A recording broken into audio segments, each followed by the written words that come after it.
يا أيها الناس إنا خلقناكم من ذكر وأنثى وجعلناكم شعوبا وقبائل لتعارفوا إن أكرمكم عند الله أتقاكم إن الله عليم خبير. அலைக்கும் வரஹ்மத்துல்லாஹி வபரகாத்துஹு. அன்பிற்கினிய சகோதரர்களே, மஸ்ஜித் தௌஹீத் அறக்கட்டளை சார்பாக நாம் தினந்தோறும் ஒரு செய்தியை உங்களுக்கு சொல்லி வர்றோம். அதுல அல்ஹம்துலில்லாஹ் ரப்பில் ஆலமீன் திருக்குரானின் தோற்றுவாயா அமைந்திருக்கிற அல்ஹம் சூரத்தின் விளக்கத்தை பார்த்து வரோம்ல. அதுல முதல் வசனமான அல்ஹம்துலில்லாஹ் ரப்பில் ஆலமீன் அந்த வழக்கத்தின் அந்த வசனத்தின் விளக்கத்தை நம்ம ஆழமா சிந்திச்சு வர்றோம். அதுல மனிதன் இருக்கான்ல, மனிதன் அன்றாட வாழ்வியல்ல சந்திக்கும் சில பிரச்சனைனால அவன் கடவுளை மறுக்கும் நிலைக்கு தள்ளப்படுகிறான். அதுல ஒண்ணுதான் பிறப்பின் அடைவில் ஏற்றத்தாழ்வு கற்பிப்பது. ஒரு மனிதன் இந்த குலத்துல பிறந்ததுனால அவன் உயர்ந்தவன், இந்த குலத்துல பிறந்ததுனால அவன் தாழ்ந்தவன் என்று பிறப்பின் அடிப்பில் ஏற்றத்தாழ்வு கற்பிக்கிறாங்கல்ல, அதுதான் மனிதனுக்கு உடைய ஆக சிறந்த கஷ்டமா இருக்குது. அது எப்படின்னு நம்ம பார்த்தோம்னா விளக்கமா பாக்குறோம். ஒரு மனிதன் நல்ல ஒரு மொழியில பாண்டித்துவம் பெற்று கடவுளை பூஜிக்கும் மொழியில பாண்டித்துவம் பெற்று போய் அங்க நல்லா குளிச்சு முழுகி எல்லாம் நின்னான்னா பெர்ஃபெக்டா போய் நின்னானாலும் அவனுக்கு அங்க கடவுளை பூஜிக்கும் உரிமை மறுக்கப்படுகிறது. ஏன் மறுக்கப்படுதுன்னு கேட்டீங்கன்னா, நீங்க இந்த குலத்துல இல்ல, நாங்க தான் அதெல்லாம் அத்தாரிட்டியா வாங்கி வச்சிருக்கிறோம், எங்களை தான் கடவுள் தேர்ந்தெடுக்கிறார், ஏன்னா நாங்க கடவுளுடைய நெத்தியில இருந்து பிறந்திருக்கிறோம், நீங்க எல்லாம் கடவுளுடைய காலில இருந்து பிறந்திருக்கீங்க, நீங்கெல்லாம் கடவுளை நெருங்குவதற்கு தகுதி இல்லாத ஆட்கள் என்று மனிதனை பிறப்பின் அடிப்படையில ஏற்றத்தாழ்வு கற்பித்து அவனை பிரித்து வைக்கும் சூழ்நிலை இருக்கு பார்த்தீங்களா. இதுதான் மனிதனுக்கு சிறந்த ஆக சிறந்த கேவலமா கருதுறான்.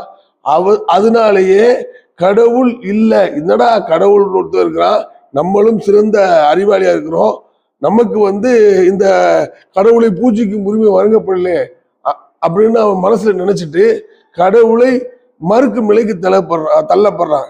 இன்னும் சொல்ல போனா மனிதன் தன் முயற்சியால் ஏற்படும் கல்வி புகழ் போன்ற அதுல இருந்து அவன் உயர்வு கண்டானா கூட, அதுல இருந்து அவன் உயர்ந்து நின்னானா கூட பரவாயில்ல, பிறப்பின் அடிப்படையில ஏற்றத்தாழ்வு கற்பிக்கிறாங்களப்பா, இது எப்படி ஒப்புக்கொள்ள முடியும் என்று மனிதன் என்ன நினைக்கிறான், கடவுளை மறுக்கும் சூழ்நிலைக்கு தள்ளப்படுறான். ஆனா இஸ்லாமிய மார்க்கத்தை பொறுத்தவரை இந்த வாசலை பலமாக அடைத்து வருவது.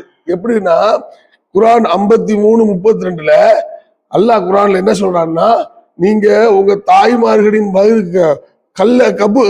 கருவறையில் இருந்தீங்களே அப்பவே அல்லாஹ்வுக்கு உங்களுக்கு தெரியும்பா, நீங்க பரிசுத்தவான் சொல்லி கொள்ளாதீங்க. அங்க சொல்றாங்களா, கடவுளின் நெத்தியில நாங்க பிறந்தோம் அதனால பரிசுத்தவான் சொல்றாங்கல்ல, அதை இஸ்லாமிய மார்க்கம் அறிவோடு அறுத்தெறிகிறது. பிறப்பின் அடிப்படையில ஏற்றத்தாழ்வு கற்பிக்கும் எந்த ஒரு சூழ்நிலையும் இஸ்லாமிய மார்க்கம் கண்டிப்பா அறுத்தெறிகிறதுங்க. எந்த அளவுடா, நீ உன் தாயின் கருவில் இருக்கும் போதே எனக்கு தெரியும் உன்னை பத்தி, நீ ஒன்னும் பரிசுத்தான்னு சொல்லாதன்னு சொல்லுது. அடுத்தபடியா குரான் 49:13 சொல்லுது, இன்னா ஹலக்னாக்கும் யா அய்யுஹன்னாஸ் இன்னா ஹலக்னாக்கும் மின் தக்கரி உன்சா, நீங்க மனிதர்களே, நீங்க ஒரு தாய் தந்தையில இருந்தா படைச்சீங்க, நீங்க எல்லாரும் ஒருத்தருக்கு சமமானவங்க தான், உங்களை நம்ம குலம் கோத்திரமா ஆற்றி வாக்கி வைத்துள்ளோம். எதற்காக? உங்களை நீங்கள் அடையாளப்படுத்திக் கொள்வதற்காகத்தான். குலம் கோத்திரம் இந்த நானா மூணா அந்த வீட்டுக்காரர் இந்த வீட்டுக்காரன்னு சொல்வதெல்லாம் உங்களை நீங்கள் அடையாளப்படுத்திக் கொள்வதற்கு தான், அந்த பெரிய ஏற்றத்தாழ்வு கற்பிக்கிறது இல்லை அப்படின்னு குரான் தெளிவா சொல்லுவதில் நம்ம என்ன விளங்க முடிகிறது? இந்த பிறப்பின் அடிப்படையில் ஏற்றத்தாழ்வு கற்பிக்கும் எல்லா வாசலையும் இஸ்லாமிய மார்க்கம் அடைக்கிறது. ஆகவே அல்லாஹ்வின் நல்லடியார்களே, இந்த கருத்துக்களை ஆழமாக உங்கள் மனதில் பதிய வைத்துக் கொண்டு இந்த கருத்துக்களை நீங்கள் எடுத்து பிரச்சாரம் செய்தால் அல்லாஹ் உங்களுக்கு பேரு ஆற்றலை தந்து இஸ்லாத்தின்பால் மக்களை அழைத்தும் நன்மை உங்களுக்கு வழங்க வேண்டும் என்று கூறி இன்ஷா அல்லாஹ் அடுத்த நாட்கள்ல அடுத்த திசையில பார்ப்போம் என்று கூறி நிறைவு செய்கிறேன். வாஹ்ரதாவானா அல்ஹம்துலில்லாஹி ரப்பில் ஆலமீன். அஸ்ஸலாமு அலைக்கும் வரஹ்மத்துல்லாஹி வபரகாத்துஹு.